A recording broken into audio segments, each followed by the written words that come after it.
Olá, irmãos e amigos, novamente estamos juntos para estudarmos a Palavra de Deus e queremos saudar a cada um com a graça e a paz do Senhor Jesus.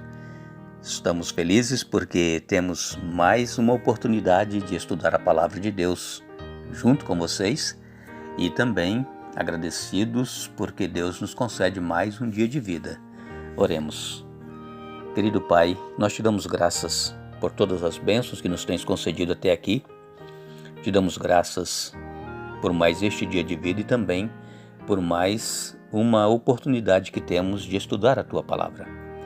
Novamente queremos pedir que o Teu Espírito Santo se faça presente conosco, onde quer que cada um esteja, nos dando entendimento do estudo que iremos fazer. Fale ao nosso coração. Perdoe os nossos pecados em nome de Jesus. Amém. Nós falamos ontem a respeito da igreja lá em Antioquia. A igreja lá surgiu exatamente por causa da perseguição que houve em Jerusalém, desde quando Saulo ainda estava perseguindo os cristãos, que Estevão foi morto. Então os cristãos fugiram e o evangelho começou a ser propagado, aos gentios. Eles começaram a trabalhar com os judeus helenistas que viviam fora de Jerusalém, da Judéia, e também começaram a pregar aos gregos, e os gentios começaram a aceitar. Barnabé foi enviado para lá, e Barnabé viu que a igreja estava começando a tomar forma, e ele vai em Tarso à procura de Paulo. Encontra Paulo e o leva para Antioquia, e ali eles permanecem por mais de um ano. O Espírito Santo realizou maravilhas ali através de Barnabé, de Paulo e dos demais cristãos que já haviam ali. E ali, pela primeira vez, os discípulos foram chamados de cristãos em Antioquia, da Síria. Nós voltamos então agora ali para a região da Judéia, Lucas deu uma pausa aqui, no ministério de Pedro e falou dessa perseguição, desses cristãos que foram lá para Cirene, para Chipre, Antioquia. E agora voltamos então no capítulo 12 à região da Judéia. Aqui em Atos capítulo 12, versos de 1 a 4, diz aqui: Por aquele tempo mandou o rei Herodes prender alguns da igreja para os maltratar, fazendo passar a fio de espada a Tiago, irmão de João.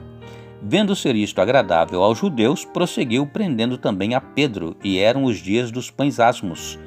Tendo-o feito prender, lançou-o no cárcere, entregando-o a 4 escoltas de 4 soldados cada uma, para o guardar, intencionando apresentá-lo ao povo depois da Páscoa. Bom, vamos ficando aqui até o verso 4.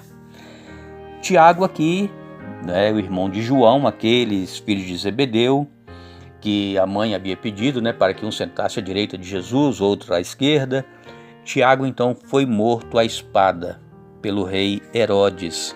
Este rei Herodes que é mencionado aqui é o rei Agripa I, que ele era neto daquele Herodes o Grande, que está registrado lá em Mateus capítulo 2, verso 1.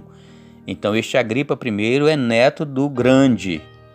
E este rei Herodes, que é o Agripa I, ele reinou ou governou na Judéia de 40 a 44 depois de Cristo. Foram cerca de 4 anos. E como resultado, então, de suas muitas demonstrações de piedade, este rei, ele ganhou popularidade entre os seus súditos judeus, especialmente dos fariseus. E então, na tentativa dele ganhar ainda o favor do povo, ao atacar alguns apóstolos, aqui se encaixa perfeitamente no que conhecemos a seu respeito a partir de outras fontes, sem ser aqui a Bíblia Sagrada. Então, a execução de Tiago, ela foi eficaz no cumprimento dos propósitos do rei Agripa. Ele também planejou então executar Pedro. Mandou prender a Pedro. Pedro foi preso. Pedro foi entregue a 4 escoltas de 4 soldados cada uma, quer dizer, 16 soldados, e este era o objetivo para vigiá-lo, para que Pedro não fugisse. Era uma escolta para cada uma das vigílias ou para cada turno da noite. Por exemplo, à noite, eram 12 horas, de 6 da tarde a 6 da manhã. Então, de 3 em 3 horas, eles trocavam a guarda, entravam novos 4 soldados então 16 soldados durante a noite para vigiar Pedro. Acontece que Pedro foi preso e a igreja soube e começou a orar por Pedro. Está em Atos 12, versos 5 até o verso 18. Você pode ler aí na sua Bíblia, Atos 12, versos 5 a 18. Diz aqui que Pedro, pois, estava guardado no cárcere, mas havia oração incessante a Deus por parte da igreja a favor dele. E quando Herodes estava para apresentá-lo naquela mesma noite, Pedro dormia entre 2 soldados, acorrentado com 2 cadeias, e sentinelas à porta guardavam o cárcere. Eis, porém, que sobreveio um anjo do Senhor, e uma luz iluminou a prisão, e tocando ele o lado de Pedro, o despertou, dizendo: levanta-te depressa. Então as cadeias caíram-lhe das mãos. Disse-lhe o anjo: cinge-te e calça as sandálias. E ele assim o fez. E disse-lhe mais: põe a capa e segue-me. Então, saindo, o seguia, não sabendo que era real, que se fazia por meio do anjo. Parecia-lhe antes uma visão. Depois de terem passado a primeira e a segunda sentinela, chegaram ao portão de ferro que dava para a cidade, o qual se lhes abriu automaticamente. Saindo, enveredaram por uma rua, e logo adiante o anjo se apartou dele. Então Pedro, caindo em si, disse: agora sei verdadeiramente que o Senhor enviou o seu anjo e me livrou da mão de Herodes e de toda a expectativa do povo judaico.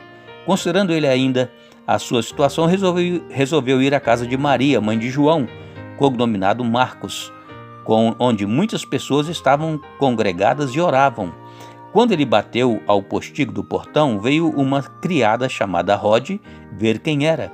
Reconhecendo a voz de Pedro, tão alegre ficou que nem o fez entrar, mas voltou correndo para anunciar que Pedro estava junto do portão. E eles lhe disseram: estás louca? Ela, porém, persistia em afirmar que assim era. Então disseram: é o seu anjo. Entretanto, Pedro continuava batendo, e então eles abriram, viram-no, ficaram atônitos. Ele, porém, fazendo-lhes sinal com a mão para que se calassem, contou-lhes como o Senhor o tirara da prisão, e acrescentou: anunciai isto a Tiago e aos irmãos, e saindo retirou-se para outro lugar. Então, aqui nós vemos como Deus operou miraculosamente para tirar Pedro da prisão. A igreja estava em oração, mas quando Pedro chegou lá e bateu à porta, que Rode ouviu e nem abriu, de tão alegre que ficou, e foi falar com os irmãos não acreditaram. Vejam, eles estavam orando, mas não tinham fé na oração. Será que isso já aconteceu conosco alguma vez? Estar orando e não ter fé que Deus vai ouvir? Assim estavam aqueles irmãos, orando para que Deus intervisse na vida de Pedro. Agora Pedro está ali do lado de fora batendo a porta e eles não acreditam. Então eles vão até a porta e quando eles abrem, eles tomam um susto pensando que era um fantasma. Aí Pedro faz sinal para que eles ficassem quietos e falou que ele havia sido liberto, contou como aconteceu, e ele saiu dali e ele foi então para algum lugar que ele não fosse preso novamente. Vejam que Deus mandou um anjo ali na prisão para libertá-lo, sendo vigiado a cada 3 horas por 4 novos soldados. O anjo tocou ao lado de Pedro, mandou que ele calçasse as sandálias, colocasse a capa, e ele foi saindo pensando que estava tendo uma visão. E quando ele chegou na rua, que o anjo foi embora, ele viu que ele estava realmente liberto. Então, ele foi à casa de Maria, mãe de João Marcos, e ali os irmãos estavam orando por ele. Vejam como Deus intervém por aqueles que lhe são fiéis. Deus, amigos e irmãos, Ele tem também um plano para a minha vida, para a sua vida. Que nós possamos estar sempre prontos a ouvir a sua voz e dispostos a fazer a sua vontade, que Deus irá operar maravilhas também em nossa vida. Nós agradecemos a você que está ouvindo e acompanhando os nossos estudos. Amanhã nós vamos voltar para encerrarmos o estudo desta semana, mas lembre-se, buscai, pois, em primeiro lugar o reino de Deus e a sua justiça, e as demais coisas vos serão acrescentadas.